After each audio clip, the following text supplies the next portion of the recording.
제이디 벤스 미국 부통령이 군사적 목표를 달성했다며 이란에서 곧 철수할 거라고 말했습니다. 동시에 미국에선 지상전을 준비하고 있다는 보도가 나왔는데요.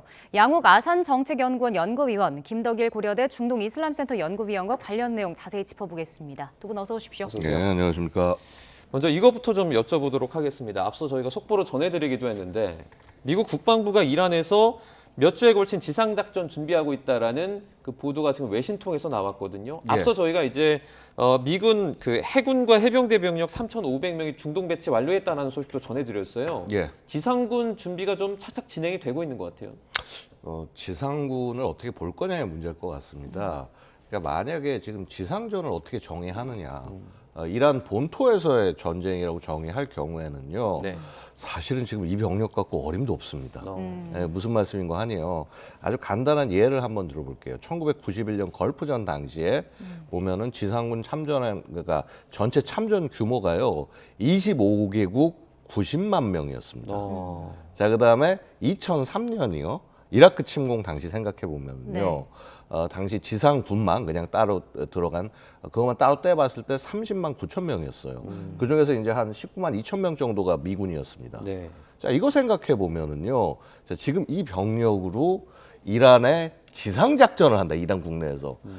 말도 안 되는 얘기입니다. 말도 안 되는 얘기고요. 그럼 이 병력 갖고 할 수 있는 게 뭐냐 생각을 했을 때, 뭐 실제로 이제 해병만 치면 한 2만 5천 명 정도거든요. 네. 그러니까 2,500명 정도, 그러니까 3,500이라고 얘기했지만 1,000명 정도는 그 이 함정들 운용하는 해군들입니다.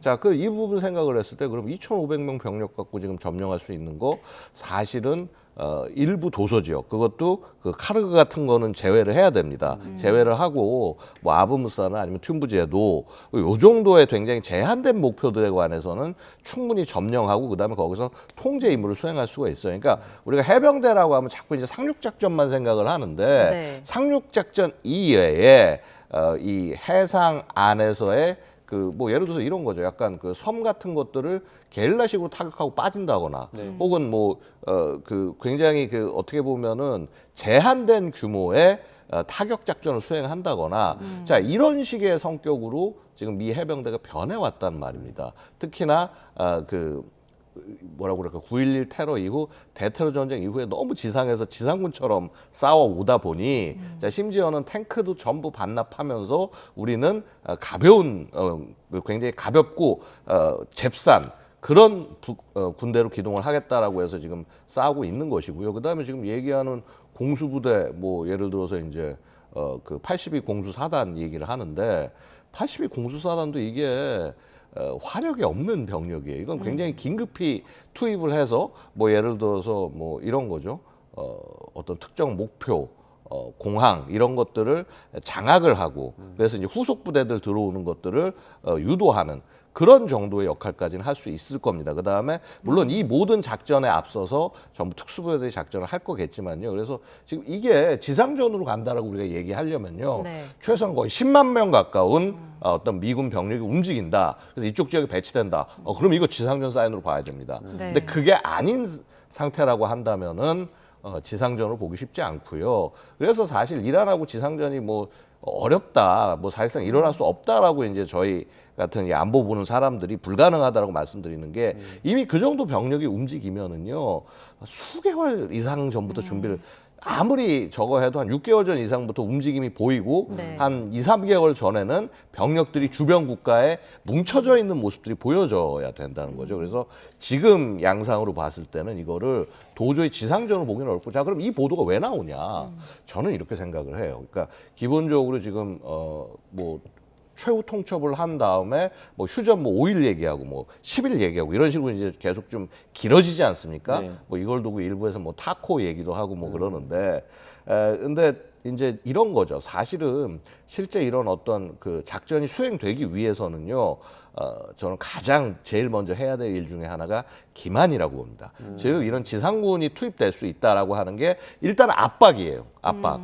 일단 그 이란에 대해서는 압박이고요. 자, 그 다음에 미국 입장으로 봤을 때는 또 그 자신들의 정말 속내에 있는 작전들, 뭐 예를 들어서 아까 잠깐 말씀드렸다시피 호르무즈 해협 통제를 하기 위해서 가장 핵심적인 튠부 제도나 아부무사의 점령, 자, 이런 것들을 이렇게 그 의도를 감추기 위한 그런 양동일 가능성도 있다. 그래서 언론들은 계속 지상전 위협을 보도하도록 네. 아마 그렇게 이렇게 만들어갈 가능성이 저는 지극히 높다고 생각합니다. 앞으로도. 네. 그러니까 지상 작전을 진행하기에는 좀 턱없이 부족한 병력이라서 뭐 지상 작전에 들어간다 이런 외신 보도가 뭐 이란에 대한 압박 카드로 작용한 것 같다라는 말씀이셨는데 뭐 지금 그 벤스 부통령도 미군이 곧 철수할 거다 이렇게 밝히기도 했었거든요. 근데도 이렇게 병력 배치로 좀 압박을 이어가고 있는 건데 어떤 뭐 노림수가 있는 거라고 보시나요?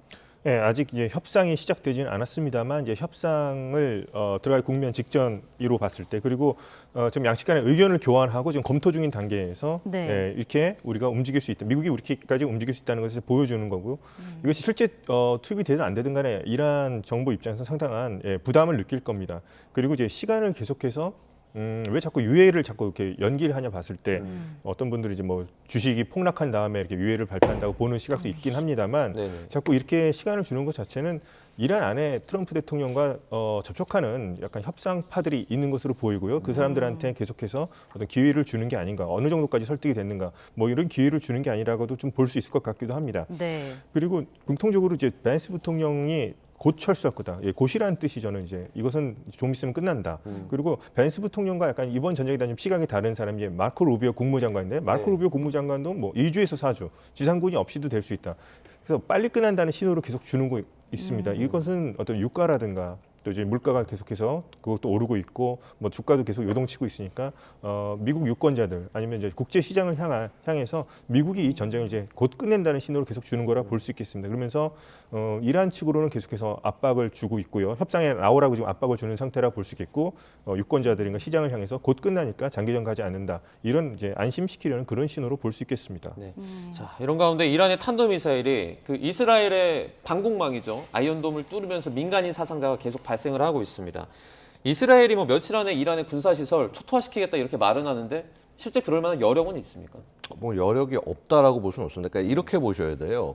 공격할 수 있는 무기는 충분히 갖추고 있다라고 보셔야 됩니다. 문제는 방어에 필요한 무기들, 특히나 이런 뭐 지금 뭐 데이비슬링이나 아니면 이제 에로우 같은 그런 탄도탄 요격 미사일들, 사실 저 아이언돔은 탄도탄 요격 미사일이 아닙니다. 그거는 원래 이제 포탄이라든가 아니면 로켓탄 방어용이고요. 자, 어쨌거나 이런 그 고가의 미사일들은 생산이 굉장히 쉽지가 않습니다. 그래서 방어 자산은 부족한데, 자, 어쨌거나 공격 자산들은 충분히 갖춰져 있는 상황이기 때문에 여전히 공격을 더 해 나갈 것이고요. 사실은 원래 공격이 되는 것을 방어하는 미사일 방어라고 하는 게 엄청나게 비싼 일입니다. 그래서 그렇다면 사실은 그 적이 공격 전에 혹은 공격 직후에 원점을 공격하는 그런 공격 방식, 이게 사실 우리도 비슷해요. 우리도 보면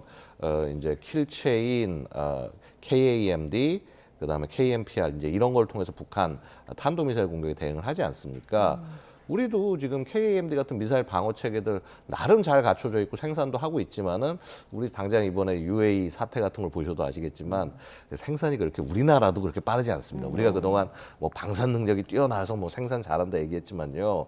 이게 원래 이게 이 뭐라고 그럴까, 요격용 미사일은 엄청난 고성능을 요구하기 때문에 그다음에 부속이나 이런 것도 확보가 그렇게 쉽지 않은 측면들이 있고요. 그래서 늦을 수밖에 없다. 하지만 이스라엘은 계속적으로 이런 피해를 입으면서도 이번 기회가 아니면 이란을 제압하기 쉽지 않다. 특히나 미국이 만에 하나 먼저 휴전을 선언하기 전에 이 최대한 위협을 제거하겠다라는 틀 안에서 자기들이 가진 거의 모든 것을 쏟아부으면서 공격을 지속해 나갈 겁니다. 그래서 사실 저 공격 이제 당하고 하는 게 이게 이제 피해가 지금 늘어날 수밖에 없는 게요.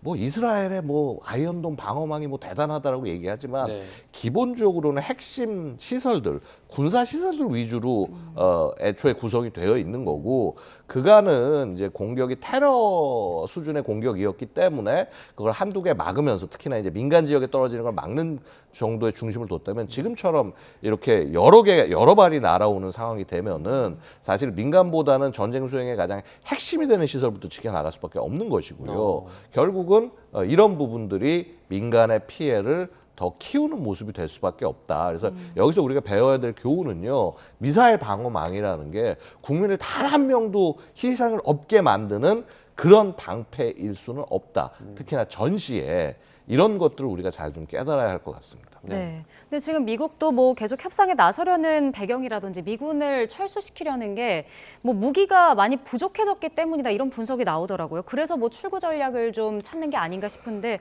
만약에 전쟁이 좀 장기화된다면 시간은 어느 나라의 편이 될까요? 글쎄요, 그거는 저는 이 부분에 있어서도요 너무 좀 일방적인 해석이라고 생각을 해요. 왜냐하면은 분명히 미국의 그 어떤 첨단 무기 소모 속도가 굉장히 빠른 건 사실입니다. 네. 그러니까 사실 어떻게 보면은 그간 그 뭐라 그럴까 한 미국이 전쟁 수행할 때 한 2, 3개월 정도 했을 정도의 물량을 사실은 거의 작전 초기 거의 한 1주, 2주 만에 거의 다 소모를 시켜버린 거거든요. 그러니까 보면은 아마 2주차 정도의 표적을 6,000개까지 제압을 했다라고 그러고 자 최근에 들어서는 거의 10,000개까지 얘기가 나오는 상황이라는 거죠. 자 이게 얘기하는 게 뭐냐 하면은요 사실은 엄청나게 빠른 속도로 많은 군사 표적을 제압을 해 나가고 있다는 겁니다. 그 말은 달리 얘기하면 이제는 더는 이러한 무기 체계로 제압할 목표들이 그닥 많지가 않다. 지금부터는 이제 이렇게 숨겨놨던 어떤 이제 탄도미사일 아니면 자폭 드론 같은 것도 숨겨놨다가 꺼내는 것을 순찰하다 찾아서 제거하고 아니면 이제 고속정들 같은 것들이 와서 이제 선박 공격하려는 걸 초계하고 있다가 제압하고 이제 이런 형식으로 바뀌어 나가는 거기 때문에요.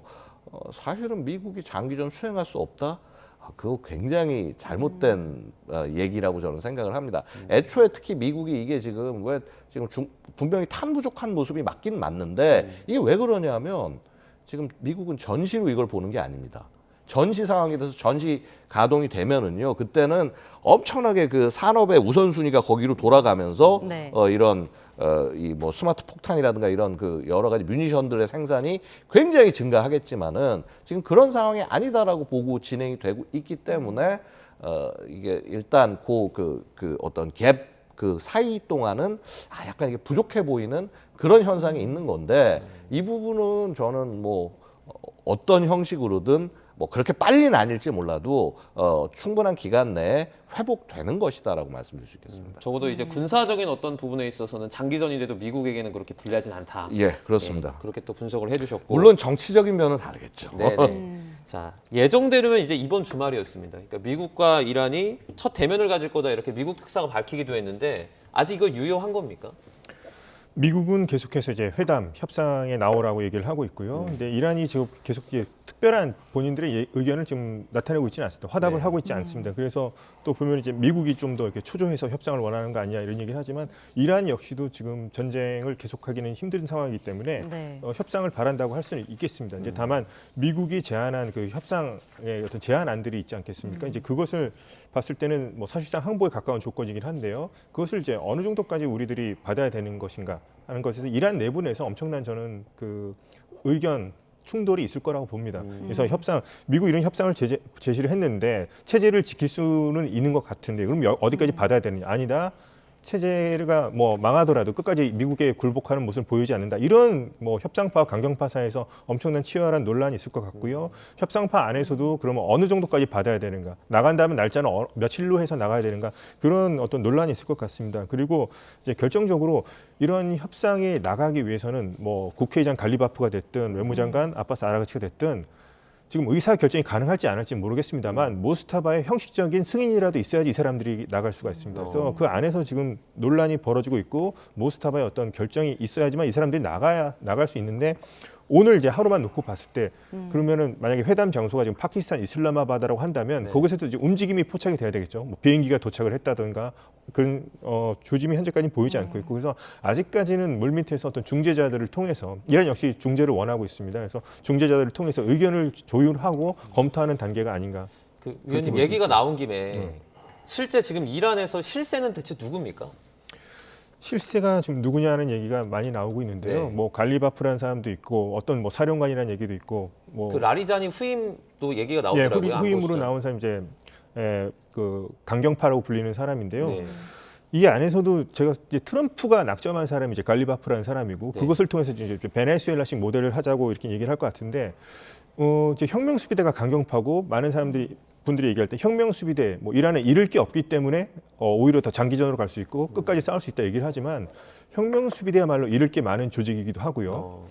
그리고 뭐 예전에 뭐 순교를 불사하며 항전 의지를 다졌다 이런 것은 이제 1980년대 이제 이란 이라크 전쟁 때는 그랬고 이미 혁명수비대는 이제 특권수비대가 된 지 오래입니다. 그래서 자신의 특권을 유지하는데 오히려 더 관심이 많을 텐데 한 가지 제가 말씀드리고 싶은 건 베네수엘라식 모델이 뭐 안 통하는 것 같지만 한 가지 뭐 낮은 가능성이 있다고 보는 것 중에 하나가 지금 이란의 혁명 수비대들이 석유의 밀무역과 암거래에 지금 가담하고 있는 상황입니다. 그러니까 시장 가격보다 싼 가격으로 지금 하고 있는데 예를 들어서 트럼프 대통령이 베네수엘라에 제안했던 것처럼 우리가 시장 가격으로 팔게 해주고 너희들 뭐 죽일 수 있지만 죽이지 않게 해줄게 그리고 체제 보장해줄게 이런 경우에 뭐 그런 것에 어떻게 보면은 상당히 솔깃한 사람들이 없지는 않을 겁니다. 그리고 분명히 혁명수비대 안에도 지금 미국 측과 소통하거나 뭐 이스라엘 입장에서 봤을 때는 뭐 첩자에 해당되는 사람들도 있을 겁니다. 그런데 그 안에서 분명히 지금 현재까지는 강경파가 노선을 잡고 있고, 근데 뭐 모스타바가 뭐 결정을 하는 구조기 때문에 드러나지 않아서 그렇지 이란 또한 장기전으로 가지 않고 협상을 통해서 얻을 수 있는 걸 얻으려고 노력을 할 거고 혁명수비대 또한 오래 갈수록 잃을 게 많다고 저는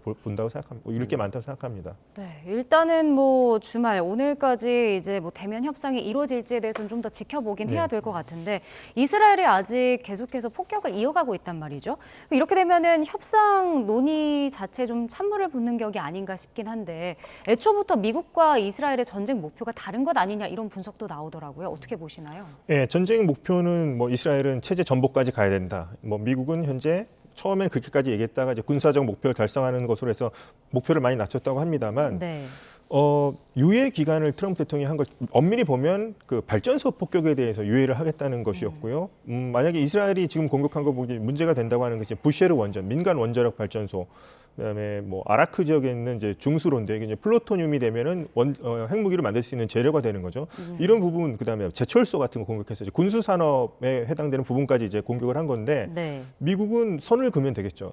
이거는 미국 이란과 얘기한 것은 발전소 공격을 유예하겠다는 것이지 뭐 이스라엘은 여기 나는 모르는 일이다 하면 될 거죠. 물론 뭐 역할 분담이 있을 수도 있고 미국의 무기는 있을 수도 있지만 이스라엘은 미국보다는 좀 더 이란의 어떤 핵이라든가 탄도미사일에 대한 실전적인 위협이 훨씬 더 강하게 느끼기 때문에 협상이라든가 이런 국면이 시작될 경우에 아니면은 미국이 빨리 전쟁을 끝내기 전에 하나라도 더 미국 이란에 타격을 주는 쪽을 위해서 지금 노력을 할 거고 그런 걸 느낄 수 있는 게 그 전까지만 해도 약간 이란의 서부 지역 탄도미사일 발사대가 있는 서부 지역이라든가 남부 해안 지역 그다음에 중앙 내륙에 있는 이제 핵시설을 주로 공격했는데 이번에 또 동북 쪽까지도 이스라엘의 공격 범위를 늘리고 있는 점을 봤을 때 이스라엘은 이번 기회에 조금이라도 더 이란의 타격을 주려는 것으로 볼 수 있겠습니다. 자, 이란 대통령은 미국이 그 에너지 인프라 공격하지 않겠다고 하면서 공격하고 있다면서 못 믿겠다 이런 반응을 좀 보이고 있는데 이뿐만 아니라 사실 지난달 28일 이 전쟁이 시작되기 바로 전에 협상을 하다가 폭격을 하지 않았습니까?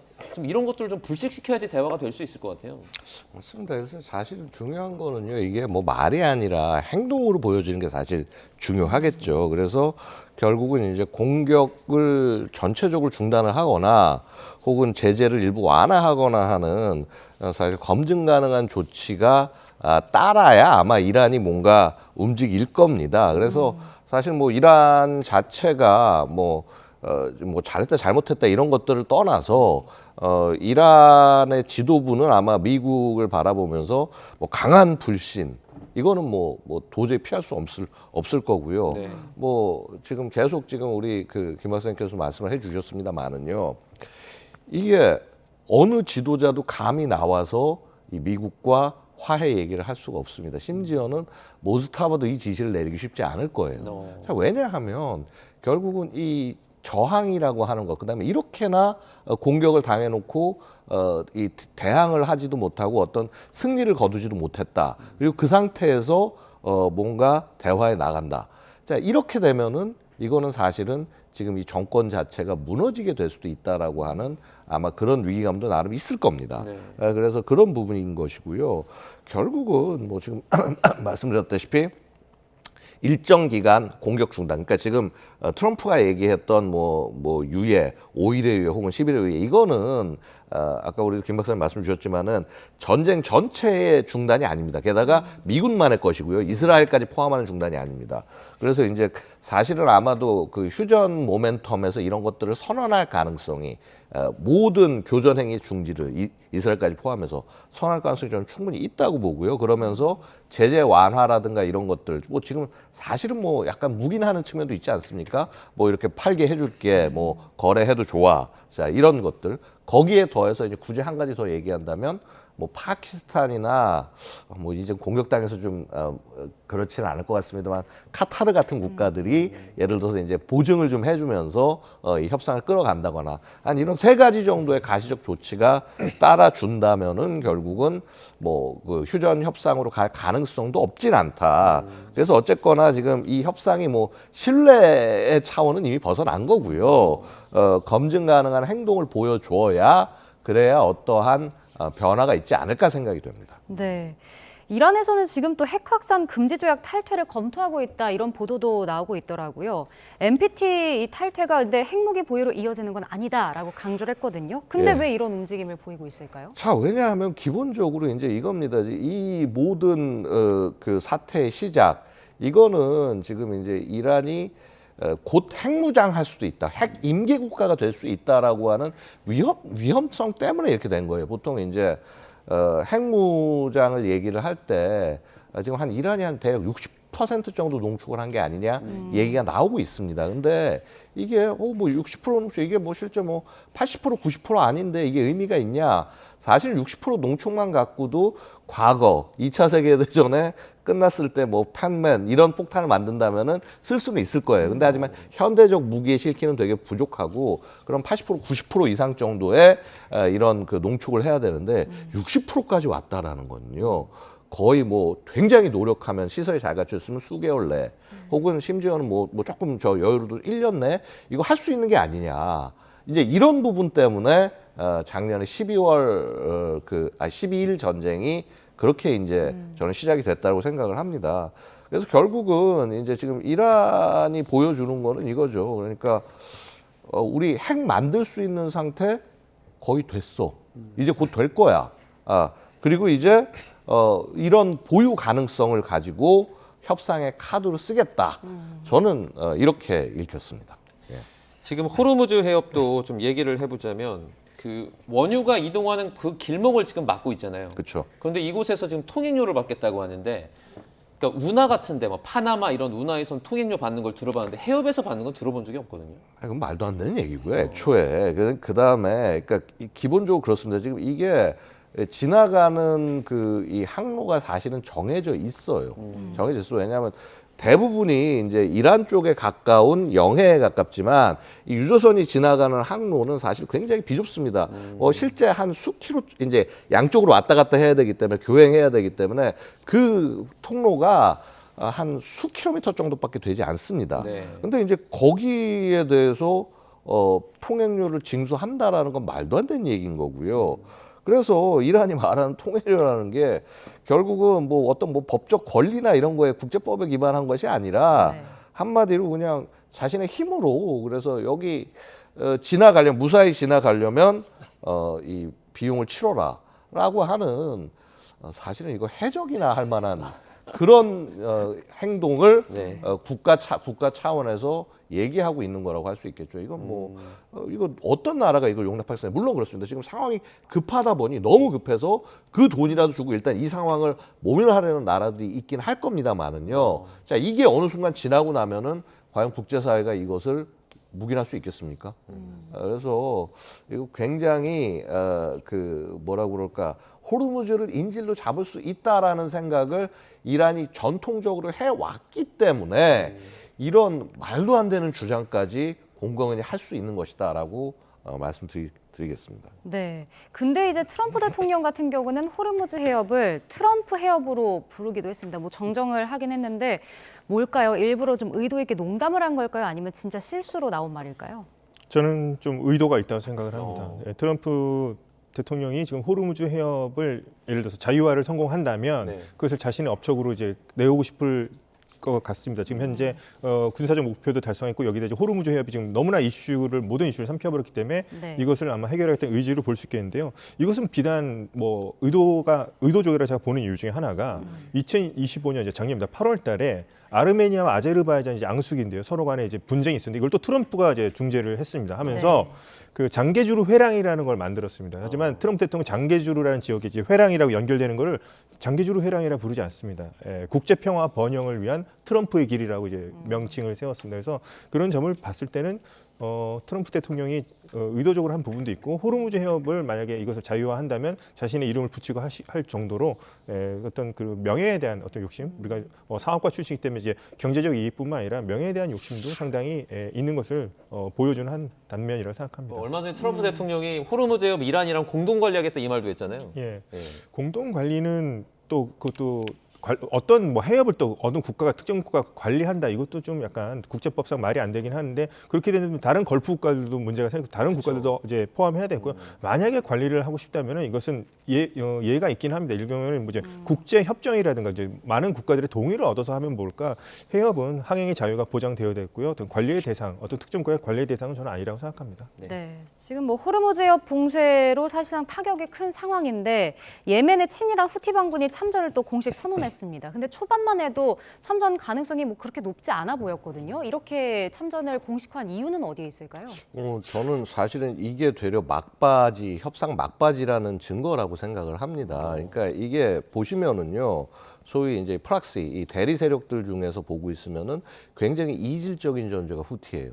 무슨 말씀인가 하니 보면 사실은 이렇게 이라크 내에 이런 이란 계열, 시아파 계열 민병대라든가 아니면은 더 거슬러 올라가면은 헤즈볼라 같은 경우 이거는 사실은 이란이 1979년 혁명 이후에 혁명 수출을 외치면서 사실은 이제 그렇게 연계된 그런 조직이라고 볼 수가 있거든요. 네. 후티 같은 경우도 사실은 그런 혁명 수출의 맥락이 있긴 하지만은 굉장히 거리상 떨어져 있단 말이죠. 자, 그럼 여기 이 존재가 왜 존재하냐? 사실 여기가 바로 홍해 지역을 이렇게 압박할 수 있는 사실 굉장히 중요한 카드가 되기 때문에 바브 알만뎁 해협이 완전히 거기서 여기도 호르무즈 못지않게 어떻게 보면 호르무즈보다 훨씬 더 차단하기가 혹은 공격하기가 더 좋은 지역일 수 있다라는 거예요. 자, 그래서 이 후티가 들어오는 것은 거의 이제 왜냐하면 이제 만약에 홍해까지 막혀버리면은요, 이제는 아시아 쪽으로 나가는 것뿐만 아니라 유럽으로까지 수에즈 쪽으로 가는 항로까지 막혀버리게 되는 엄청난 결과를 가져올 수 있다라는 거죠. 자, 그래서 이것은 거의 이란으로서는 최후의 카드로 여태까지 쥐고 있던 것이 아닐까. 못 써서가 아니라 어떻게 보면 마지막 막판의 압박을 위해서 쥐고 있던 카드라고 생각이 되고 지금이야말로 이것을 활용해야 될 때다라고 판단을 하고 적극적으로 요청을 하고 있는 것이 아닌가 생각이 됩니다. 자, 이런 전쟁 상황에서 이제 트럼프 대통령에 반대하는 대규모 시위가 미국 곳곳에서 좀 열리고 있습니다. 노킹스, 그러니까 왕은 없다라는 이 대규모 시위인데 이 비판 속에는 일단 이란 공습에 대한 어떤 그런 내용들이 전방위적으로 좀 담겨 있죠. 그렇죠. 일단은 가장 큰 것은요. 그러니까 이런 겁니다. 지금 저 노킹스라는 시위가 저는 나올 수밖에 없다라는 것이요. 네. 너무 서사가 안 준비가 됐습니다. 전쟁에 대한 서사가 준비되지 않은 채. 그러니까 이런 거죠. 자, 이 나라가 엄청난 비용과 들여서 그다음에 미군이 지금 희생이 되고 자, 이렇게 해서 전쟁에 나갔는데 우리가 이걸 왜 나가야 되는 거냐? 명분이 없다 말씀이시네요. 명분이 없다라기보다는 명분이 없진 않죠. 지금 이란 행동하는 거 보세요. 근데 하지만은 그 명분을 쌓기 위한 과정들이 전부 생략이 된 채 갑작스럽게 전쟁이 시작이 됐기 때문에요. 사실은 심지어는 소위 트럼프의 가장 중요한 지지 기반인 마가 세력에서조차 이탈이 일어나지 않았습니까? 자, 그래서 이런 모습들이 결국은 단순히 이란 전쟁이 외교라든가 국제 정치의 문제가 아니라 미국의 국내 정치 이슈로 지금 바뀌어가는 그런 모습이 되는 거고요. 이거 사실 이제 바로 이런 모습들이 이제 전쟁을 빨리 끝낼 때가 됐다. 트럼프로서도 이제 이걸 빨리 끝내려는 그런 행동을 할 거라고 생각이 됩니다. 네, 지금 말씀해주신 대로 뭐 이번 전쟁에 대해서 트럼프 대통령의 강성 지지층인 마가 내에서도 뭐 이탈이 있고 좀 의견이 엇갈리는 것 같더라고요. 근데 11월에 이제 중간 선거를 앞둔 트럼프 대통령 같은 경우는 이런 부분이 좀 정치적인 부담으로 다가올 것 같은데 어떻게 보시나요? 네, 상당한 부담이 될 거고요. 그렇기 때문에 처음 얘기했을 때도 4주에서 6주 우리가 늘기에는 너무나 이제 피로감이 늘고 너무나 이제 길게 느껴지지만 이제 단기전을 얘기했던 겁니다. 이제 마가 같은 경우에는 이제 고립주의, 그다음에 불개입 원칙을 선언하는 거죠. 외국에 대해서 미국이 힘을 써서는 안 된다. 그렇게 하는 방법, 그렇게 하는 것이 미국을 위대하게 한다는 것인데 이렇게 될 경우에는 특히나 이제 젊은 층의 이탈이 지금 있다고 이제 많이 보도가 되고 있으면 네. 트럼프 대통령 입장에서는 자신의 지지층, 특히 그러니까 집토끼마저 지금 이를 상황이 놓이게 되면 중간 선거에서 공화당의 이제 완패가 예상이 되는 상황이기 때문에 트럼프 대통령은 이것을 이제 빨리 끝내야 될 것이고요. 그것도 이제 끝내는 것도 협상을 통해서 이제 승리하는 미국이 승리하는 모습을 어떻게든 이제 연출하는 그런 모습으로 노력을 많이 할 것 같습니다. 그럼 결국에 이란과의 협상이 빨리 이렇게 대면 협상이 이루어져야 트럼프 대통령으로서는 그 출구 전략을 찾을 수 있다고 볼 수 있겠네요. 대면 협상이 이루어지지 않더라도 최대한 어떤 군사적 목표물을 더 많이 타격하는 모습도 보여줘야 될 것이고 호르무즈 해협을 개방하는 모습 그런 것까지를 보여준다면 트럼프 대통령은 자신이 이제 요 이란을 압박을 물리치고 승리했다는 모습을 이제 연출할 수 있을 것 같고요. 그런 식으로 이제 선거에서 이번 전쟁이 명분이 없는 전쟁이 아니라 우리 미국이 이긴 전쟁이었다 이렇게 선전할 가능성이 좀 높다고 봅니다. 실제로 얼마 전에 그 플로리다 마러라고에서도 네. 보선 실패했잖아요. 네. 그래서 아마 그런 압박도 좀 많이 작용을 할 것 같은데, 자 트럼프 대통령이 그런데 갑자기 쿠바 얘기를 꺼냈습니다. 쿠바가 다음이다 이렇게 경고했는데 이건 무슨 말입니까? 그러니까 사실 이게 실제 공격이라기보다는요 억제 메시지, 즉 소위 반미 세력에 대한 경고를 담은 건데요. 근데 이제 내용은 그렇습니다. 내용은 그런데 저는 이 배경이 일단은 한 가지는 사실은 이제 이란에 관련된 전쟁을 정리하려는 그런 수순이라고 보이고요. 네. 그래야지 이제 그 다음에 목표를 이제 나는 찾았다. 이거는 이제 정리된 거고 다음 목표를 찾았다. 그런 메시지를 보내는 것이고, 그리고 또 아까 말씀드렸듯이 반미축 전체에 대한, 그러니까 지금 베네수엘라 제거하고 이란을 나름 제거를 했으니까 그 다음은 쿠바다라는 메시지를 전달함으로써 국내 자기에 대한 지지층을 이제 이란 문제로 흩어졌던 지지층을 결집을 시키고 그다음에 자신의 강경한 이미지를 유지하려는 그런 굉장히 정치적 셈법이 들어간 발언이 아닌가 생각합니다. 그래서 이게 실제 군사작전의 가능성, 사실 군사작전을 하려고 그러면 지금 미국 굉장히 어떻게 보면 조용하게 해왔지 않습니까? 그러니까 이거 정말 쿠바에 대해서 뭔가 군사작전을 하려고 했으면은 이렇게 얘기하지는 않았겠죠. 예. 그럼 결국 쿠바가 다음이라고 이 경고성 메시지 압박을 이어가도 실제로 무력 행사에 나설 가능성은 좀 적다라고 봐야 되는 걸까요? 상대적으로는 적다라고 봅니다. 근데 뭐 그렇다고 해서, 그러니까 예를 들어서 이런 거죠. 그게 아니라 굉장히 작은 수준의, 그러니까 이 뭐 베네수엘라처럼 가서 이제 뭐 이렇게 참수 작전을 해가지고 뭐 이렇게 대통령을 체포해 온다거나 이런 정도 수준이 아니라 굉장히 제한된 수준의 군사 행동 같은 것들을 통해서 내가 쿠바를 손봐줬다. 뭐 아마 이런 이미지를 연출할 수는 있을지 모르겠습니다만은요. 대대적인 어떤 군사 작전, 침공 뭐 이런 가능성은 상대적으로 현재로서는 좀 낮지 않겠느냐. 왜냐하면 애초에 지금 이미 굉장히 많은 노력과 이런 것들을 이란에 투입을 했기 때문에 만약에 저게 지금 당장 종전되더라도 당분간 관리를 계속 해야 됩니다. 미국 입장에서. 그런 부분을 봤을 때 쿠바에서 또 다른 전선을 펼치기는 일단은 조건은 쉽지 않을 것이다라고 말씀드릴 수 있겠습니다. 네, 지금 한 달 정도 되는 그 기간 동안 이 전쟁이 지나오면서 트럼프 대통령이 나토라든지 네. 북대서양 조약기구라든지 불만을 상당히 좀 많이 드러냈습니다. 미국을 돕지 않은 건 엄청난 실수다 이렇게 말을 하기도 했는데 뭐 보복이라고 말하기 좀 그렇지만 뭐 어떤 특정적인 대처 같은 게 좀 있을 수 있을까요? 대처라기보다는 계속 지난번에 얘기했던 얘기를 반복하면은 나토에게 상당한 그 압박이 될 겁니다. 미국 전체, 트럼프 대통령뿐만 아니라 미국에겐 나토라는 어떤 거대한 이제 대서양 벨트라는 것을 이것을 이제 포기할 수는 없겠죠. 그리고 이것을 이제 나토가 소홀해질 경우 이제 러시아에게 좋은 일이 되는 거니까요. 그래서 계속해서 그 얘기할 겁니다. 우크라이나에서 우리가 더 도와주지 않을 수도 있어. 이런 식으로 하면서 압박을 할 거고요. 방위비 계속 GDP 대비 5% 방위비 내라고 하는데 유럽 국가들은 이제 그렇게 하지, 그러니까 나토 국가들은 그렇게 하지 못하니까 계속해서 그렇게 압박하면. 서 우크라이나 문제라든가 유럽 안보는 유럽 나토들이 직접 유럽 국가들이 직접 신경 쓰라는 식으로 해서 하는 것만으로 저는 충분한 압박이 될 거라 생각합니다. 네, 사실 뭐 동맹국들에 대해서도 이런 압박이 계속 이어지고 있는데 우리나라도 그렇고 어떻게 좀 대처를 하는 게 좋을까요? 사실 지금 보면요, 이 트럼프에서 우리가 보는 굉장히 안 좋은 모습 중에 하나가요. 안보를 경제와 연결을 한 다음에 이거를 거래로서 문제를 해결하려고 하는 소위 이제 기존에 어떻게 보면 가치 동맹이 아니라 거래형 동맹으로 모습이 바뀌었다라는 것이고요. 자, 그다음에 이번에 특히 호르무즈 해협과 관련된 사태에서 뭐 우리에게도 어떤 지금 공식적인 요구, 군사적인 차원의 공식적 요구가 온 것은 아니지만 비공식적인 요구들이 계속 됐단 말이죠. 그래서 네. 이 부분에 대해서 우리가 무엇을 해줬느냐, 혹은 무엇을 해줄 수 있느냐, 사실 이것을 사실 어느 정도는 우리가 뭐 그렇다고 뭐 이 전쟁에 참여해가지고 뭐 이란을 공격한다거나 이거는 상상도 못할 일이고 사실 별로 그 옳은 방법도 전혀 아니고요. 다만 그럼에도 불구하고 현 상황에서 이 뭐 국제 정치 안에서 한국이 단순히 피동적인 존재가 아니라 뭔가 국제 평화와 이런 것을 능동적으로 기여하고 그 다음에 국제 경제 뭐 이 원유 질서 이런 것들을 지키는데 뭔가 역할을 하고 있다라고 하는 방점은 지금 우리 정부는 어떤 형식으로든 반드시 찍어야 할 필요가 있다. 그리고 그것을 바탕으로 해서 나중에 미국의 압박이나 이런 것들이 들어올 때 당당하게 대응해 나가야 한다. 이런 말씀 드리고 싶습니다. 앞으로 뭐 전쟁 완화라든지 실타래가 좀 꼬인 실타래가 좀 풀려야 될 텐데 그러면 미국 측에서는 다음에 그 주자는 누가 될까요? 예를 들어 가지고 지금까지는 뭐 쿠슈너라든지 이런 사람들이 좀 이끌었다고 알려지고 있는데 이란에서는 뭐 제이디 벤스 같은 사람을 조금 더 선호한다라는 그 외신 기사들도 많이 나왔거든요. 누가 좀 전면에 나설 수 있을까요?